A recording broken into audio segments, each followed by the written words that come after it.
求你替我报仇，我愿意付出一切代价。好啊，那先把你这张脸给我。女人被嫡母送到了乞丐屋。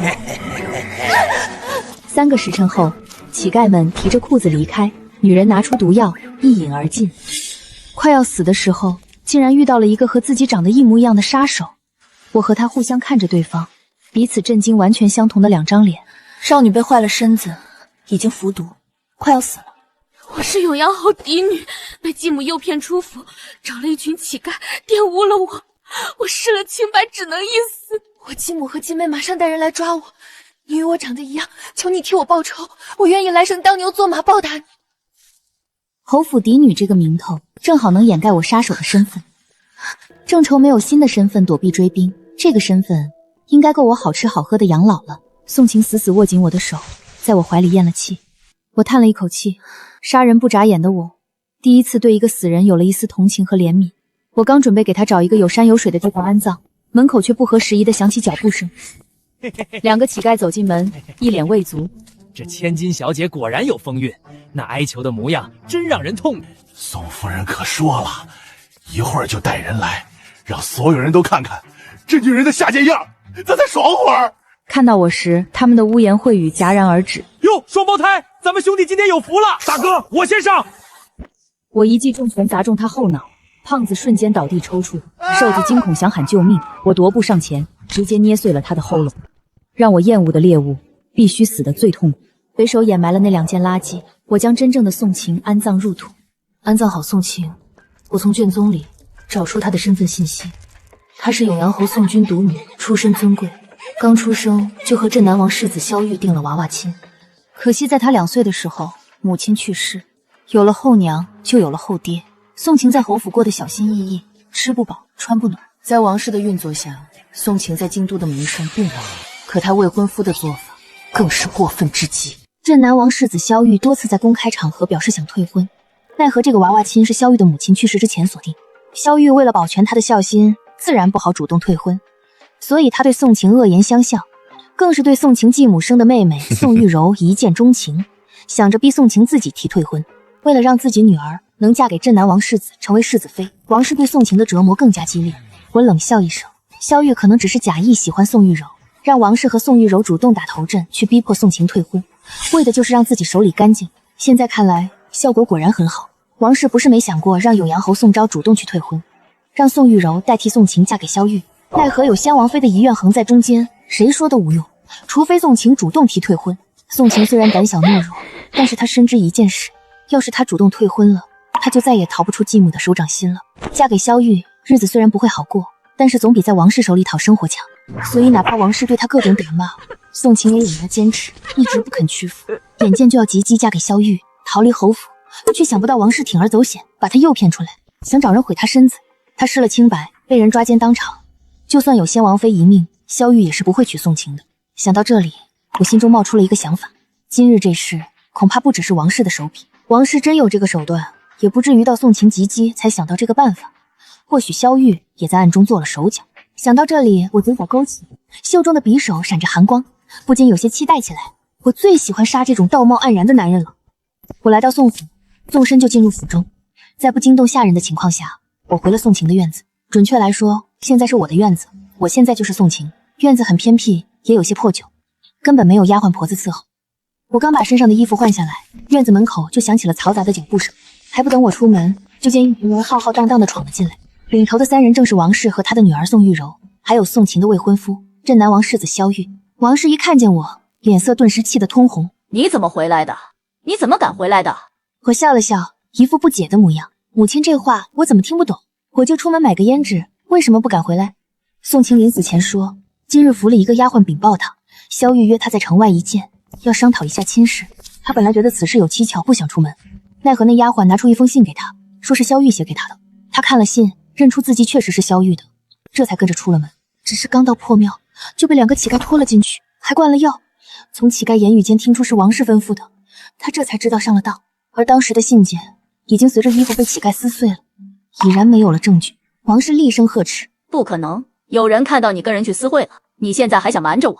我笑了笑，淡定反问：有人证怎么不请出来？宋玉柔上前一步，拉起我的手，声音矫揉造作：姐姐，我们是一家人，要是你真被人欺负了，就告诉我，我一定让爹帮你做主。大家都是女人，我知道你现在肯定很慌乱，但是不要紧，你还有我和萧哥哥。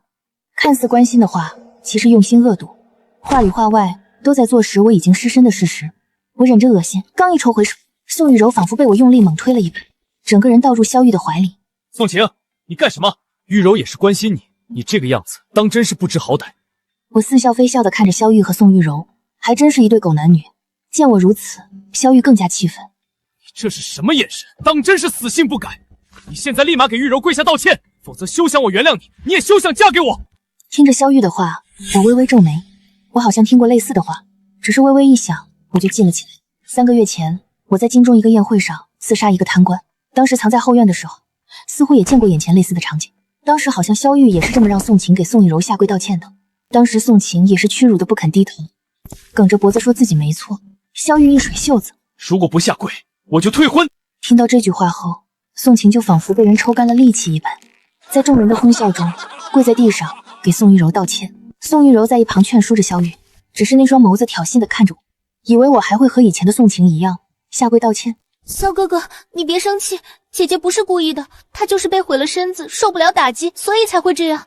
我们要多理解她。见我还是没有动静，萧玉愤怒地指着我：宋晴，你是不是天生缺男人，就知道缠着我？我本来还想给你留几分脸面，但是你冥顽不灵，那你就别怪我了。我也不怕告诉你，今天在破庙里破你身子的人叫肥猪和老狗，只要我一声令下，我就让他们在京中茶楼酒馆大肆宣扬你和他们的关系。宋晴，你如果识相一点，现在跪下给玉柔道歉，并且主动去镇南王府退婚，我还能放你一条生路，否则就别怪我心狠手辣。听到萧玉的话，我的猜想也得到了证实。宋晴的死背后的真正凶手其实是萧玉。那2个乞丐口口声声说的主使是王氏，也只是为了掩人耳目。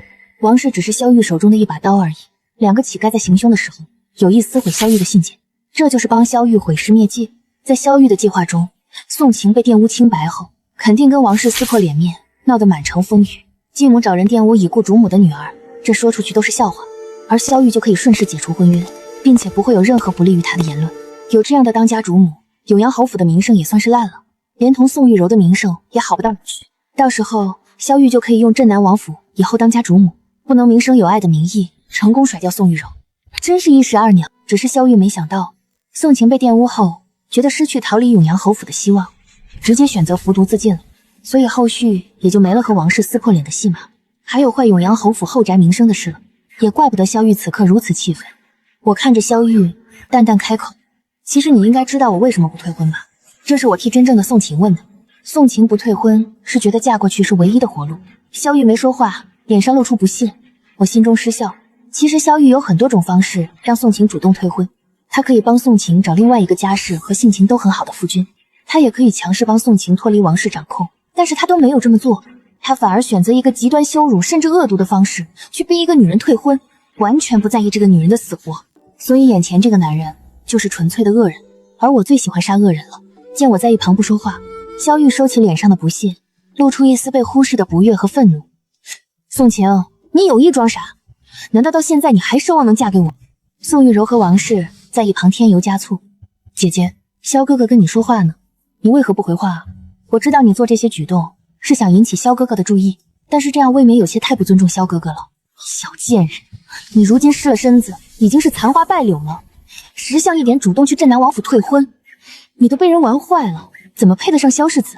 两人的声音实在让人厌烦，我抬手就是2个耳光甩了过去。啪啪2声之后，满院寂静。王氏和宋玉柔捂着脸，不敢置信地看着我，他们显然没料到记忆中唯唯诺诺的宋晴居然敢甩他们耳光。被扇耳光后，王氏怔愣一瞬后，脸色立马就涨红了。他感觉到了羞怒，被往日看不起的宋晴当众打耳光的羞怒。王氏整个人都被气疯了，朝着我张牙舞爪地对着我冲了过来。贱婢，我要打死你！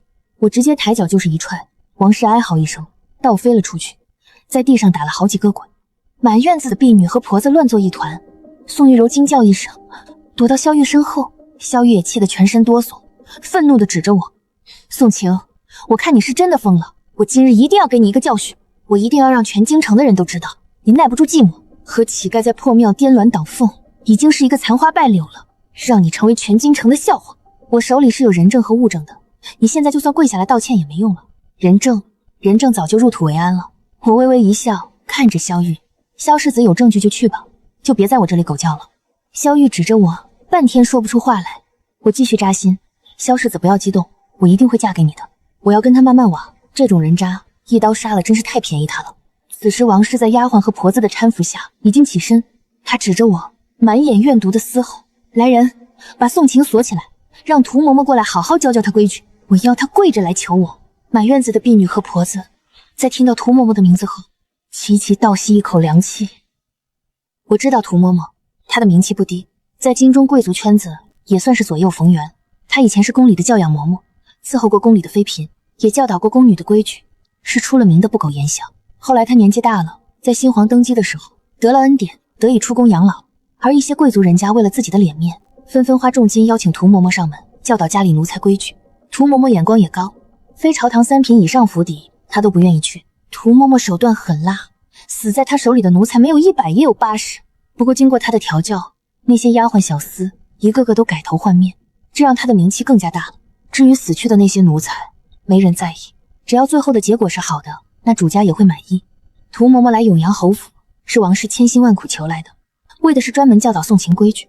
外面都说是王氏这个继母对宋晴是真的好，但是聪明的人都知道，王氏不过是为了折磨宋晴，用涂嬷嬷来折磨，只是能更好的堵住悠悠众口，还有永阳侯宋昭的嘴。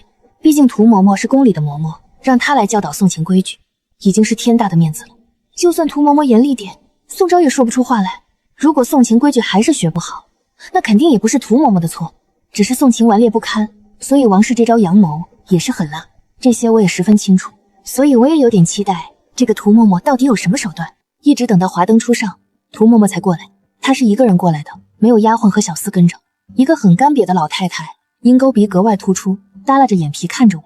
她什么话也没说，拿起桌子上的茶盏狠狠砸在我的脚边，茶盏碎了一地。我挑了挑眉，有些不解，这是下马威。涂嬷嬷淡淡开口，老规矩，在碎片上跪1个时辰。我恍然大悟，怪不得在帮宋晴净身的时候，看到她膝盖上大大小小都是伤疤和青紫，原来都是这么来的。见我无动于衷，涂嬷嬷戏谑地笑了笑，耷拉的三角眼里带着淡淡的不屑。今日闹一下，胆气倒是长了不少。你真的不在乎你娘的骨灰了？跟王氏闹一下也就算了，跟我闹，你胆子倒是肥了。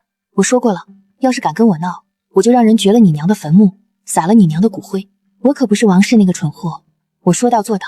我是来赚银子的，谁拦着我赚银子，谁就该死。你乖乖的配合我被折磨，我舒舒服服的拿银子，大家都好过。如果敢给我闹腾，我的那些手段你也是知道的。我可以让你身上千疮百孔，但是外人看不出一点伤痕。涂嬷嬷的声音越来越冷，三角眼都透出狠辣。我笑了笑，看向涂嬷嬷，嬷嬷有什么手段可以让我千疮百孔，外人还看不出伤痕啊？涂嬷嬷见我还敢笑，脸色顿时沉了下来。涂嬷嬷直接从怀中掏出一个布包，扔到我的面前。布包落地散开，露出里面排列整齐的针具。最前排是细如发丝的银针，针还有细细的倒刺。第二排是稍微粗一些的钢针，针尖泛着冷蓝色，上面隐约还能看见一些血迹。第三排是织毛衣的棒针，针身上还带着倒钩。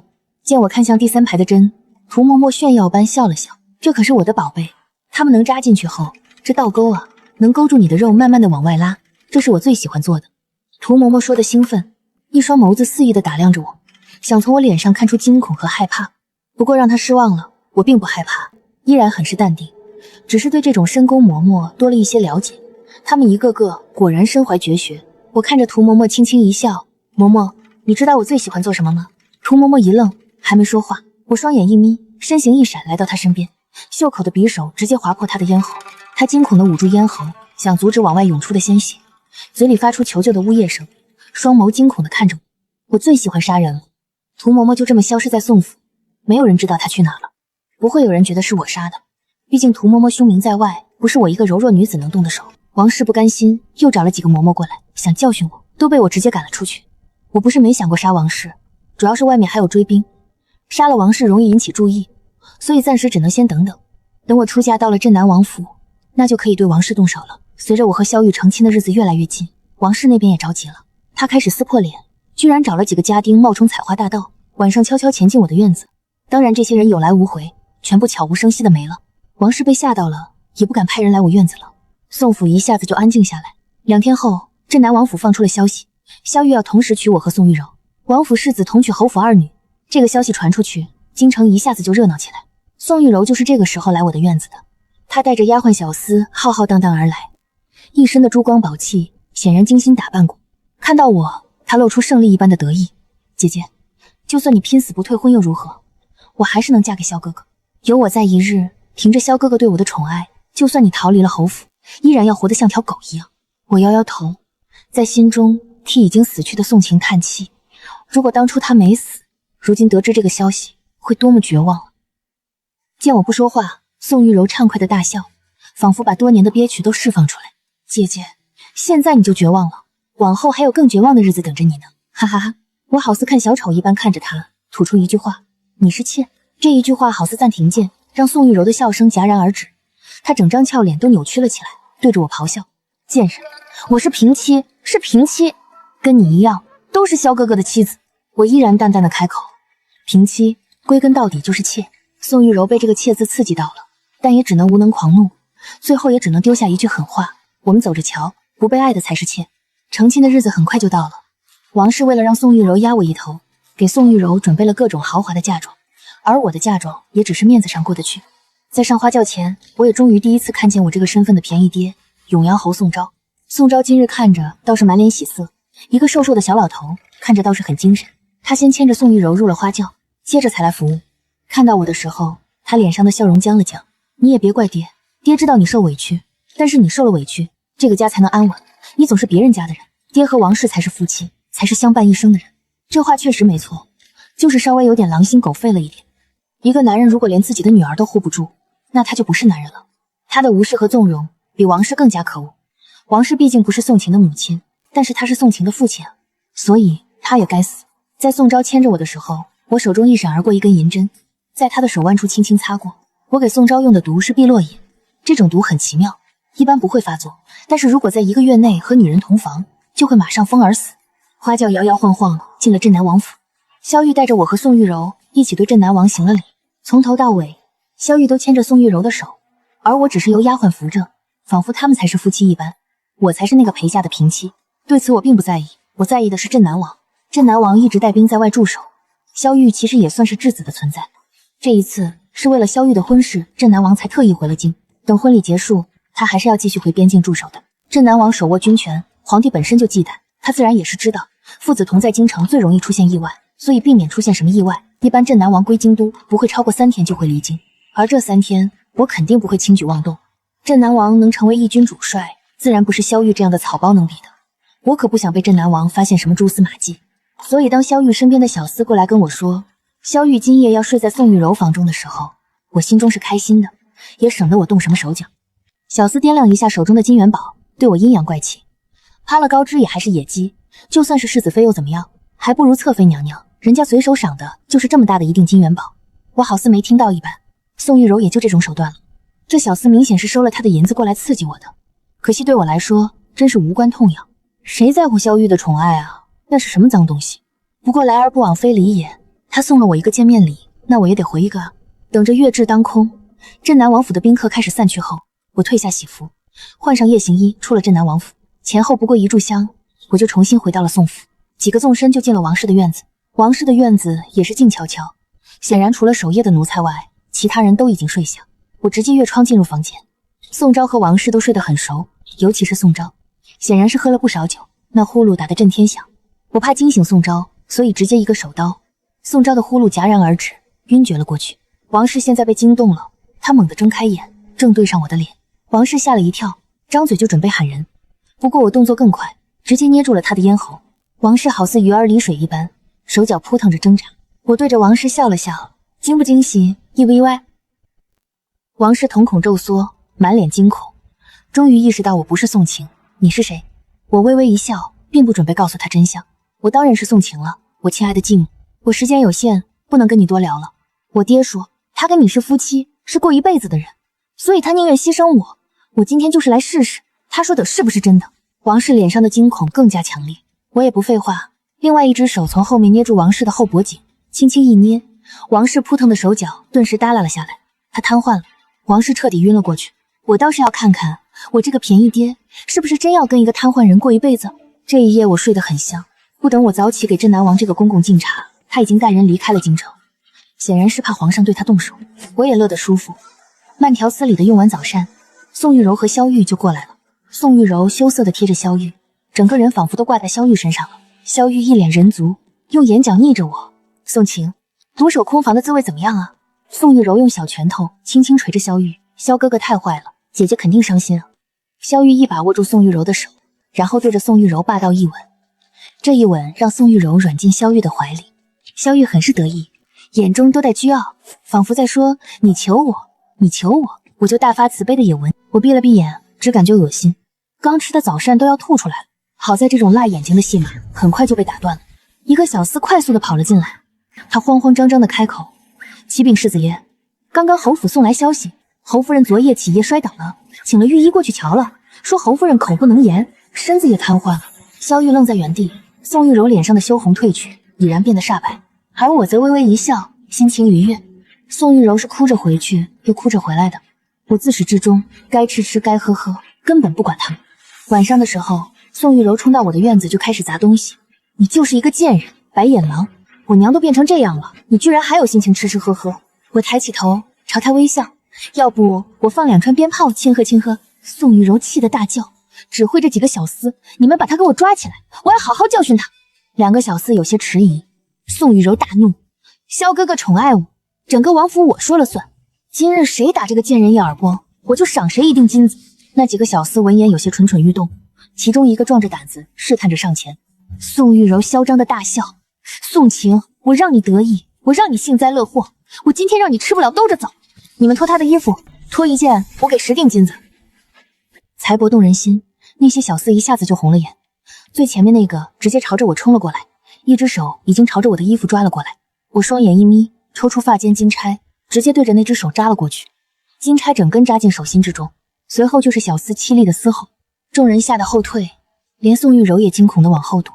这件事的后续就是我的名声变成了毒辣，不把人命当人命，为了争风吃醋刁难宋玉柔，并且拿金钗要毁宋玉柔的脸，是一个下人拼命阻挡，这才没有让我得逞。萧玉做主罚了我这边禁足，并且赏赐了那个小厮100两，奖励他护主有功，还特意送了很多金银首饰去宋玉柔那边表示安慰。萧玉还来我院子对我怒斥：宋晴，不管你做什么，我都不会喜欢你的。就算玉柔被你毁了容，我也只爱玉柔。你跟玉柔相比，真是无比丑陋。对于萧玉的话，我嗤之以鼻。我不信他真的不在乎宋玉柔的容貌。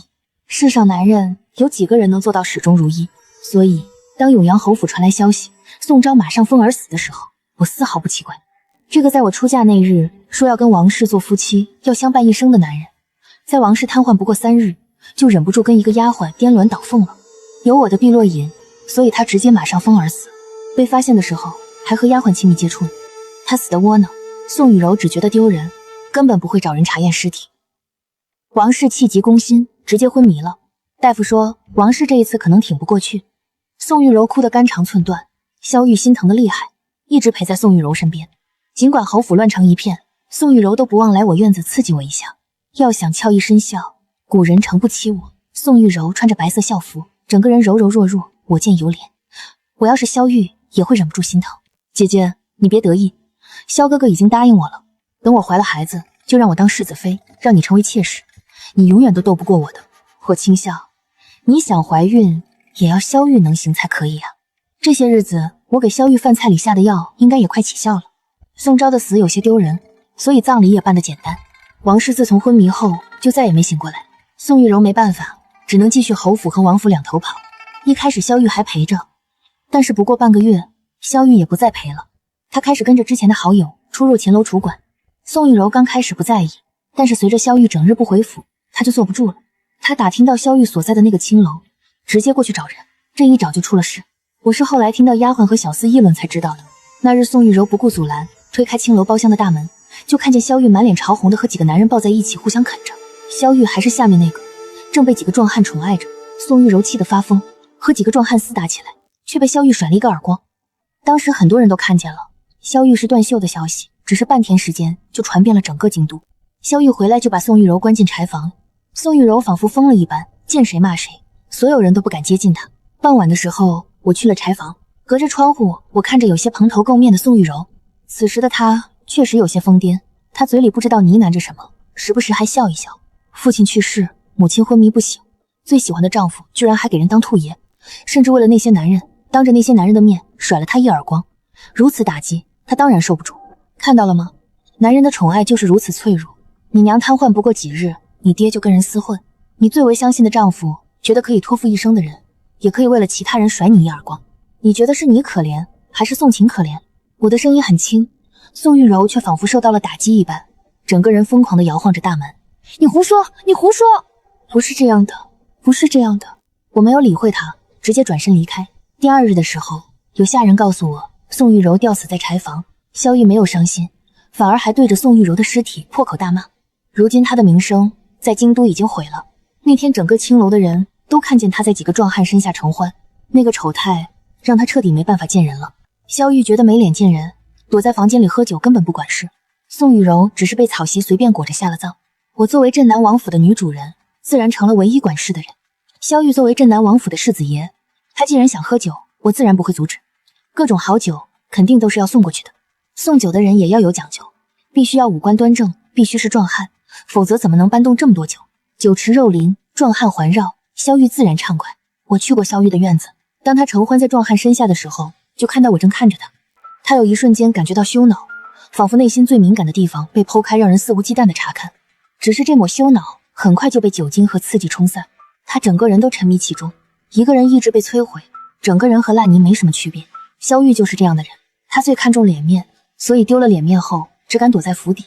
他也害怕见外人，更害怕清醒，因为清醒的他就能想到那些人鄙夷和看不起的眼神，所以他沉迷于酒精中，更是和男人们肆意发泄。酒是穿肠毒药，色是刮骨钢刀，当他想振作的时候已经来不及了。当镇南王赶回京城的时候，就看到一个瘦骨嶙峋、烂醉如泥的萧玉，他的精神早已经崩溃，整个人已经痴傻。镇南王回来没几日，萧玉就死在床上。镇南王气愤地把府中跟萧玉厮混的壮汉全部打死，而对于我，镇南王却没有任何怀疑，因为我从头到尾什么都没做，也因为他清楚我胆小懦弱，不敢违逆萧玉。镇南王雷厉风行，直接对外说萧玉是生了重病而暴毙的，接着就从宗室当中选了一个5岁的孩子过继到我的名下，然后又快马加鞭地离开了京城。看着偌大的镇南王府，我心情不错，希望宋晴下辈子能开心如意，自由自在，再也遇不到这些烂人了。7天后，我收到了一封没有署名的信，信上只有8个字：营主有令，清理门户。我握着信纸的手没有丝毫颤抖，反而有些想象。6年了，我在暗影组织杀了6年的人，执行了87次任务，从未失手。唯一一次失手就是刺杀户部侍郎那次，也正是那次失手让我躲进破庙，遇到了宋晴。我以为隐姓埋名嫁入王府就能彻底脱离组织，现在看来是我太天真了。暗影从不放过任何一个叛逃者。我烧掉信纸，看着火焰舔舐着纸张，最后化为灰烬。既然躲不掉，那就面对。只是这一次，我不是孤身一人的杀手，我是永阳侯嫡女，镇南王世子妃。这个身份足够让我在京城光明正大的调动一些人手了。我开始着手调查暗影在京城的分舵。当年在组织里，我只负责杀人，从不问其他。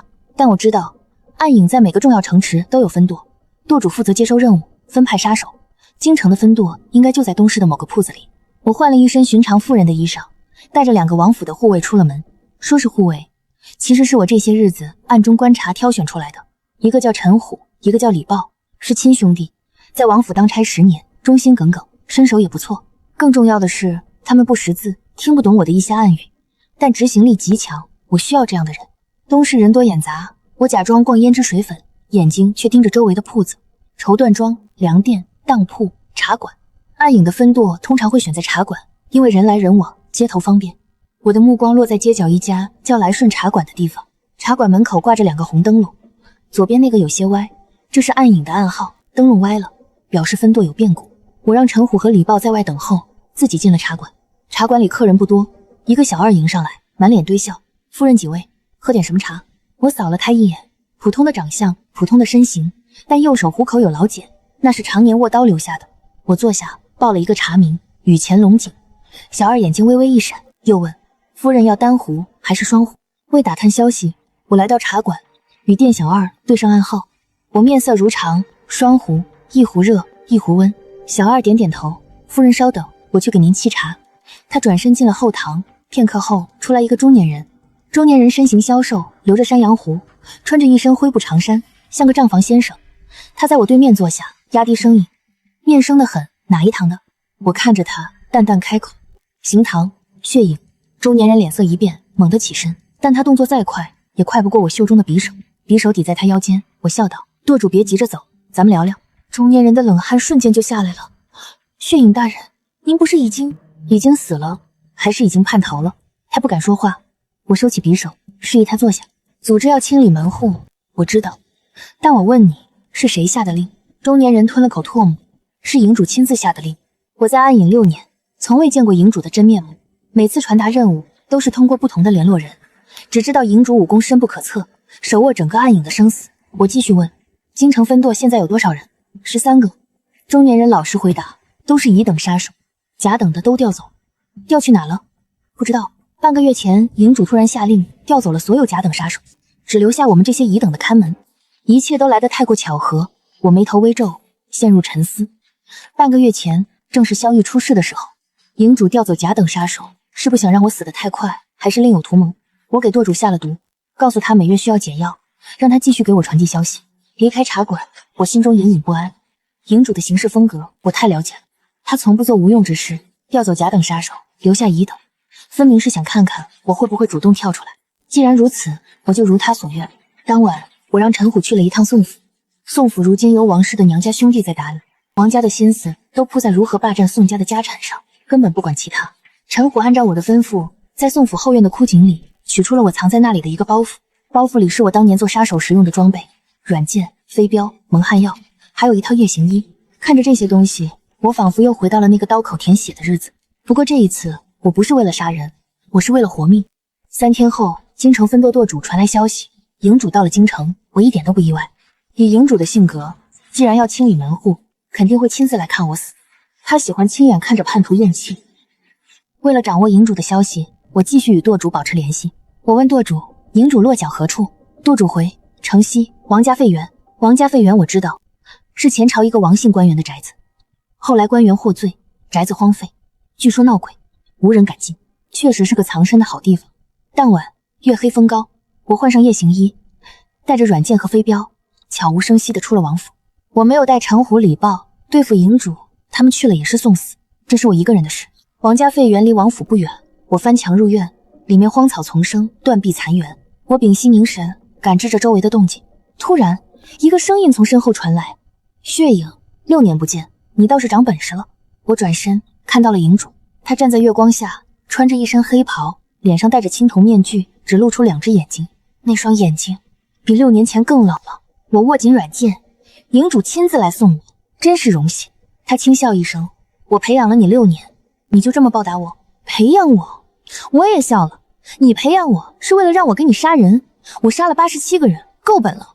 营主摇摇头：87个？你忘了，你杀的第1个人是你自己选的。我心中一震。他继续说：那年你10岁，我让你从20个孩子里选1个杀掉，才能活命。你选了一个最弱的，一刀割喉，眼睛都没眨一下。我语气冰冷：那20个孩子是你从各地拐来的孤儿，你让我们自相残杀，选出最狠的那个。营主坦然承认：没错，而你就是最狠的那个，所以我如今要杀你，也是理所应当。话音刚落，他身形一闪，已经到了我面前，比6年前更快。我侧身避开，软剑出鞘，刺向他咽喉。他抬手，2指夹住剑尖。这6年间，他的武功又精进了，剑尖被他夹住。我用力一抽，软剑纹丝不动。营主淡淡嘲讽：就这点本事？我松开剑柄，左手一挥，3枚飞镖射向他面门。他脑袋一偏，躲过2枚飞镖，第3枚却被他张嘴咬住。就在他咬住飞镖的瞬间，我欺身而上，袖中匕首直刺他心口。他眼中闪过一丝赞许，侧身让过，同时一掌拍向我胸口。我应受这一掌，借着掌力后退，同时从腰间摸出一个小包，往地上一摔，小包炸开，漫天白烟。这是我特制的烟雾弹，掺了石灰粉，能迷眼睛。我趁着烟雾转身就逃，不是打不过，是不能打。营主的武功在我之上，硬拼必死无疑。但我逃的方向不是王府，而是另一个地方——城东，镇南王驻军的营地。镇南王虽然回边境了，但他在京城留了300亲兵，这300亲兵就驻扎在城东，由他的副将周雄统领。我跑到营地门口，直接亮出世子妃的令牌。周雄是个粗犷的汉子，看到我亮出的令牌，愣了一下。世子妃，您怎么受伤了？我打断他，周将军，有人要刺杀我，刺客是暗影组织的头目，现在就在城西王家废园。周雄脸色一变，暗影是那个杀手组织？对，王爷离京前把王府的安全交给周将军，如今有人要杀世子妃，周将军管不管？周雄二话不说，点了100亲兵，跟我杀向王家废园。等我们赶到时，废园里已经空无一人，但地上有血迹，营主受伤了，不是我伤的，是他走的时候留下的血。我蹲下查看血迹，心中疑惑，以营主的武功，谁能伤他？血迹一直延伸到废园后面，然后消失。周雄让人搜遍了整个废园，什么也没找到。他问我，世子妃，这刺客什么来路？要不要报官？我摇头，不用，报官也没用。周将军只需加派些人手保护王府就行。周雄答应了。回到王府，我坐在房中，越想越觉得不对。营主受伤绝不是偶然，能伤他的人，武功必然在他之上。但江湖上武功在营主之上的屈指可数。那些人要么是各派掌门，要么是隐士高人，跟暗影井水不犯河水。谁会帮我对付营主？我想了一夜，想不出答案。第二天一早，陈虎来报，门口有个道士求见，自称清风子。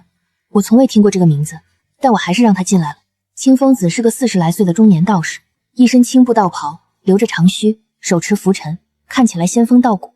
他见到我，行了一礼，贫道清风子见过世子妃。我看着他，道长找我何事？清风子微微一笑，贫道是来还人情的。人情？我不记得跟道长有什么人情。清风子道，世子妃不欠贫道人情，是贫道欠世子妃的。他说着，从袖中掏出一个东西，一块玉佩。我瞳孔一缩，那是宋晴的玉佩。宋晴下葬时，我亲手给她戴上。这玉佩怎么在你手里？我盯着他，手已经按在袖中匕首上。清风子不慌不忙，世子妃别急，听贫道慢慢说。贫道与宋晴的母亲，也就是先永阳侯夫人，是旧识。当年先夫人病重，贫道曾去侯府为她看病。她临终前托付贫道一件事，让她照看宋晴。贫道答应了，但当时贫道要云游四方，无法带宋晴走，只能暗中照看。这些年，宋晴在王夫人手下受的苦，贫道都知道，但贫道不能插手，这是侯府家事，贫道一个外人，名不正言不顺。直到那天，贫道在破庙里看到了你，我心中一震。那天我在破庙里安葬宋晴，处理2个乞丐，自以为无人发现，原来一直有人在暗中看着。清风子继续说，贫道看到你安葬宋晴，换上她的衣服，就知道你要做什么。贫道没有阻止，因为你是宋晴自己选的，而且你的手段干净利落，比贫道更适合保护她。我冷笑，保护她？她已经死了。清风子叹了口气，是啊，贫道来晚了，等贫道赶到破庙，她已经服毒了。贫道唯一能做的，就是让她的魂魄安心离去。他看着我，世子妃，你知道宋晴临终前最后一个念头是什么吗？我没说话。清风子道，他最后一个念头不是恨，不是怨，而是怕。他怕你替他报仇后也被那些人害死，所以他求贫道如果可能帮你一把。我沉默了。那个在破庙里死死抓着我的手，眼中带着不甘和乞求的少女，临死前想的居然是怕我被害。我问，昨晚那个伤营主的人是你？清风子点点头。贫道在京城待了几个月，一直在暗中观察，看到营主来了，就知道你有危险。贫道本想杀了他，但那厮武功不弱，又滑溜得很，只伤了他一条手臂。我看着他，你到底是谁？清风子微微一笑，贫道就是贫道，一个云游四方的道士，只是当年欠了仙夫人一份情，如今来还。仙夫人当年对贫道有救命之恩，贫道没能救他女儿，只能护住替他女儿报仇的人。营主还会再来吗？清风子点头，会。他睚眦必报，伤了手臂，不会善罢甘休。不过世子妃放心，贫道会在京城再待些日子，有清风子在暗中相助，我心里踏实了许多。但我知道，光靠他一个人不够。营主在暗，我们在明，他随时可能出手，我必须主动出击。我让那个京城分舵舵主继续给我传消息，又让陈虎礼报暗中监视城中的可疑人物。3天后，舵主传来消息，7日后，月圆之夜，营主召集了周边几个城池的甲等杀手，准备强攻王府。月圆之夜，果然是营主的风格，喜欢挑这种日子杀人。我开始布置王府的护卫，加上镇南王留下的300亲兵，一共400人。400人对付10几个甲等杀手，胜算不大，但我不需要他们打赢，只需要他们拖延时间。真正动手的是我和清风子。月圆之夜如期而至，我让周雄把300亲兵埋伏在王府四周，又让府中护卫全部守在院中，我自己坐在房中等着。子时一到，院中传来惨叫声，我起身推门，就看到10几个黑衣人从四面八方落下，见人就杀。护卫们奋力抵抗，但甲等杀手的武功远超他们，不过片刻已经倒下7、8个。我抽出软剑，正要动手，清风子从我身后走出，他手持拂尘，对着最近的黑衣人一挥，黑衣人闷哼一声，倒飞出去，胸口多了几个血洞。我这才看清，那拂尘的尘尾是一根根钢针。清风子道：“世子妃去对付营主，这些小喽啰交给贫道。”我点点头，纵身跃上屋顶。屋顶上，营主负手而立，左臂缠着绷带。他看到我，冷冷道：“今天你必须死！”我没说话，直接动手，软剑如蛇，刺向他咽喉。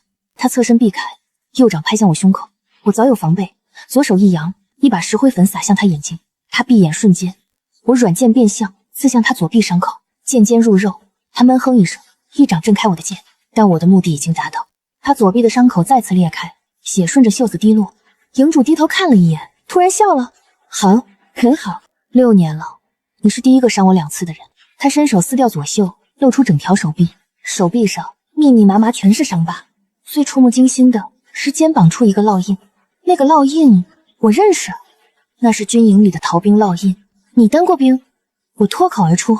营主没回答，只是看着我。月光下，他的眼神第一次有了波动。20年前，我是镇南王麾下的斥候。我心头一震，镇南王麾下？他继续说，那年边境打仗，我奉命刺探敌情，被抓了。敌军严刑拷打，我什么都没说，最后逃了出来。可回到军营，等待我的不是嘉奖，而是怀疑。他们怀疑我叛变了，把我关起来审了3个月。营主的声音越来越冷。3个月后，我被赶出军营，还烙上了逃兵的烙印。从那以后，我改名换姓，创立暗影，专门杀那些道貌岸然的人。萧玉那种人该杀，但他是我仇人的儿子，只能死在我手里。我明白了，他恨镇南王，所以他要杀我，因为我是镇南王的儿媳。萧玉是死有余辜，但你不是为他报仇，你是想借我激怒镇南王。营主笑了，聪明。镇南王唯一的儿子死了，唯一的儿媳再被杀，他肯定会疯。他一疯就会做错事，他一做错事，皇帝就会收拾他。我等这一天，等了20年。我盯着他，你恨的是镇南王，为什么连累无辜？营主冷笑，无辜？你手里沾的血比我还少。我无言以对。他说的对，我不无辜，我是杀手，我杀过87个人，其中有没有无辜的我不知道，但我知道今天我和营主只能活一个。我握紧软剑，再次冲上去，招招都是杀招。营主左臂受伤，身手不如之前，但右掌依旧凌厉。我们交手30回合，他身上多了3道剑伤，我胸口也中了1掌。那一掌打得我气血翻涌，一口血涌到喉咙，被我生生咽下。就在这时，清风子跃上屋顶，他拂尘上全是血，对我道：“下面的都解决了。”营主脸色一变，清风子看着他，突然道：“你是当年那个斥候？”营主盯着清风子：“你认识我？”清风子叹了口气：“20年前你被抓的时候，是贫道去敌军那里给你送的药。”营主愣住了。清风子道：“那时贫道在边境行医，你逃回来后，贫道还给你治过伤。后来你被赶出军营，贫道找过你，但你已经走了。”营主的手微微颤抖，语气第一次变得激动：“你是那个道士？”清风子点点头：“正是贫道。当年你在敌军那里熬了3个月，什么都没说。贫道佩服你的骨气，军营里的人怀疑你，贫道却知道你是真英雄。”营主苦笑：“算什么英雄？我是逃兵。”清风子摇头：“你不是逃兵，你是被冤枉的。贫道当年找过镇南王，想为你说情，但镇南王说军令如山，只要有嫌疑就不能留。贫道无力回天，只能眼睁睁看着你被赶走。”营主闭上眼睛，月光下，我清楚地看到他眼角有一滴泪。那个杀人不眨眼的暗影之主居然哭了。20年了，我等这句话等了20年。清风子继续劝说：“现在你知道了，当年不是所有人都怀疑你，贫道相信你，还有你那些一起出生入死的兄弟也相信你，他们只是不敢说。”营主深吸一口气，看向我：“今天我不杀你。”我冷冷道：“但你以后还会杀镇南王。”营主没否认。清风子急着解释：“镇南王当年是冤枉了你，但他也是按照军法办事，而且这20年他一直在找你。营主一愣，找我？清风子点头。贫道前几日见过镇南王，跟他说了你的事，他很后悔，说如果找到你，一定恢复你的名誉。营主的手握紧又松开，松开又握紧，良久，他问：他在哪？边境。但他说了，只要你愿意去，他亲自在军营门口迎接。营主走了，他没有杀我，也没有继续追杀，他带着清风子的一封信去了边境。清风子说，信里写的是当年他被俘的详细经过，以及他宁死不屈的证据。镇南王需要这些，才能为他证明。我站在屋顶，看着营主的背影消失在夜色中，心中五味杂陈。清风子站在我身边，问：世子妃恨他吗？我皱眉思索，他杀过很多人，我也杀过很多人，我们都不是好人，没必要互相恨。清风子笑了笑，世子妃倒是通透。我看着他，你呢？为什么要帮他？因为他是无辜的。贫道一生最见不得无辜之人受委屈，宋晴如此，他也如此。世子妃以后有什么打算？我看着远处渐渐泛白的天际，淡淡回答：继续做我的世子妃。营主离开后的第3天，镇南王来信了，信上说营主已经到了边境，他亲自迎进军营，当着全军的面撕掉了20年前的逃兵记录，重新给他入了军籍。营主改名换姓，成了镇南王麾下的一名斥候统领。信的最后，镇南王写道：此事与你无关，安心在王府待着，等我回京。我把信烧掉，心中一块石头落了地。但我知道事情还没完，暗营组织还在。营主走了，但那些杀手还在各地执行任务，如果不处理，迟早会出事。我找到清风子，问他怎么办。清风子想了想，说：贫道有办法。清风子的办法很简单，收编，让暗影从杀手组织变成情报组织。营主写了封信，让各地分舵舵主听我号令。清风子又找了几个人，专门负责整顿暗影，把那些杀人如麻的杀手变成收集情报的探子。我躲在幕后，慢慢经营这个情报网。半年后，暗影正式改名听风阁，专门收集朝堂和江湖的消息。表面上，听风阁只是一个普通的商行，实际上，它是我在京城安插的眼睛和耳朵。1年后，镇南王回京，他这次回来是因为边境战事平息，皇帝召他述职。他回府的第一件事就是见我。我看着这个头发花白的老将，心中有些复杂。他是我名义上的公爹，也是营主恨了20年的人，但他也是无辜的，他只是按照军法办事。镇南王看着我，问：这1年府里可好？我点头，都好。他又问：萧玉的事，你可怪我？我摇头，不怪。他叹了口气：那逆子是死有余辜，只是苦了你年纪轻轻就守寡。我淡淡道：我不苦。他看着我，突然问：你是不是会武功？我心中一跳，面上却不动声色。王爷何出此言？镇南王道：清风子跟我说了。我心里暗骂，那老道士嘴上没个把门的，但事已至此，瞒也没用。我点头，会一点。镇南王笑了，会一点。清风子说：你能跟营主打几10回合，这叫会一点？我没说话，他见我沉默，接着开口：你放心，我不问你的来历，不管你是谁，你现在都是我镇南王府的世子妃。而且我听清风子说了，是你帮那个斥候洗清了冤屈，就冲这个，我欠你一个人情。我看着他，王爷不必客气。镇南王道：不是客气，我是想问你愿不愿意帮我做件事。我问：什么事？镇南王道：皇帝要削藩了。我心头一震，削藩？镇南王向我解释，我是异姓王，手里握着20万大军，皇帝一直想收回兵权，但找不到借口。这次召我回京，名义上是述职，实际上是试探。如果我交出兵权，镇南王府就成空壳；如果我不交，皇帝就会找借口收拾我。我看着他，王爷想让我做什么？镇南王道：听风阁现在是你管着的，我想让你帮我查查是谁怂恿皇帝削藩。我明白了，他不想造反，但也不想坐以待毙，他想知道谁是幕后推手，然后想办法化解。我点头，好，我查。听风阁的情报网开始全力运转。1个月后，我查到了那个人，当朝首辅陈文渊，他是2榜进士出身，官居1品，权倾朝野，但他跟镇南王无冤无仇，为什么要怂恿皇帝削藩？我继续查，又查了1个月，终于查到了真相。陈文渊的儿子当年在边境做生意，犯了军法，被镇南王斩了。陈文渊一直怀恨在心，但明面上不敢报复，就在背后怂恿皇帝削藩。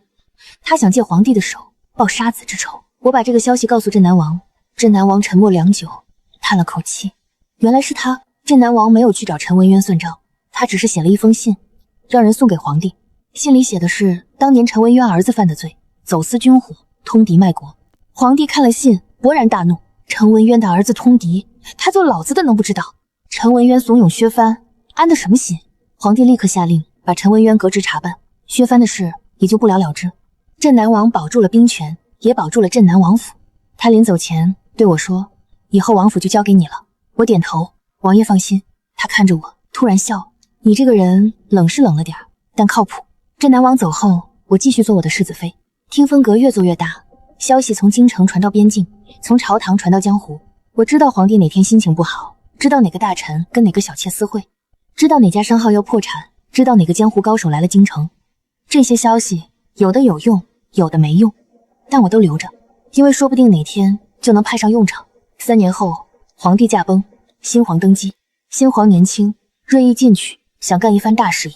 他登基第一件事就是整顿军务，镇南王的兵权又一次被盯上。这一次，新皇的手段比先帝高明，他不直接削藩，而是派了个监军去边境，名义上是协助镇南王，实际上是想分权。镇南王气得摔了杯子，但又无可奈何。他写信给我，问我怎么办。我想了想，回了他8个字：以退为进，静观其变。镇南王懂了，他主动交出一半兵权让监军掌管。监军高兴得不得了，以为立了大功，但他不知道那些兵只听镇南王的，他名义上掌管，实际上指挥不动。半年后，边境有战事，监军想立功，亲自带兵出战，结果中了埋伏，全军覆没，监军战死，兵权又回到镇南王手里。新皇吃了哑巴亏，再也不提削藩的事。这一年我26岁，当世子妃的第8年。8年间，我看着萧玉死，看着宋玉柔死，看着王氏死，看着宋昭死，看着营主从杀手变成将军，看着镇南王一次次化险为夷，看着听风阁从无到有，从有到强。而我始终是那个冷血的女杀手，只是现在我杀的人少了，因为不需要我亲自动手了。有时候我会想起宋晴，想起她在破庙里死死抓着我的手，眼中带着不甘和祈求。她求我为她报仇，我做到了，只希望她下辈子能投个好人家，有疼她的爹娘，有爱她的夫君，有温暖的家，再也不用受委屈，再也不用被人欺负。新皇登基第5年，镇南王病逝，他死在边境的军营里，死在他守护了一辈子的土地上。死之前，他写了一封信给我，信上说王府交给你了，那些兵也交给你了。我看完信，久久不语。清风子问我，你打算怎么办？我反问，你觉得呢？清风子思忖片刻，贫道觉得你应该放手了。你替宋晴报了仇，替镇南王守了王府，替营主洗了冤屈，该做的都做了，该为自己活了。为自己活，我从来没想过。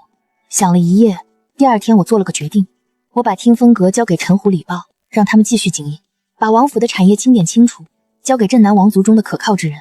我写了一封信给营主，告诉他我走了，然后我换上一身寻常衣裳，离开了京城，就像8年前我离开暗影一样。只是这一次，我是去找自己。我去了江南，听说那里风景好，人也温柔。我在一个小镇上租了个院子，每天种花养鱼，看日出日落。有时候会想起以前的事，但不想太多。有时候会遇到一些坏人，但不用我动手，清风子就替我打发了。是的，清风子也来了。他说他云游四方，正好路过。我知道他是故意跟着，但也没揭穿。有个老朋友说说话也挺好。有一天，他问我，你后悔吗？我问，后悔什么？他道，后悔当年躲进那个破庙。我想了想，摇头，我不后悔。如果没有那个破庙，我不会遇到宋晴，不会知道这世上还有那么多可怜人。现在这样挺好。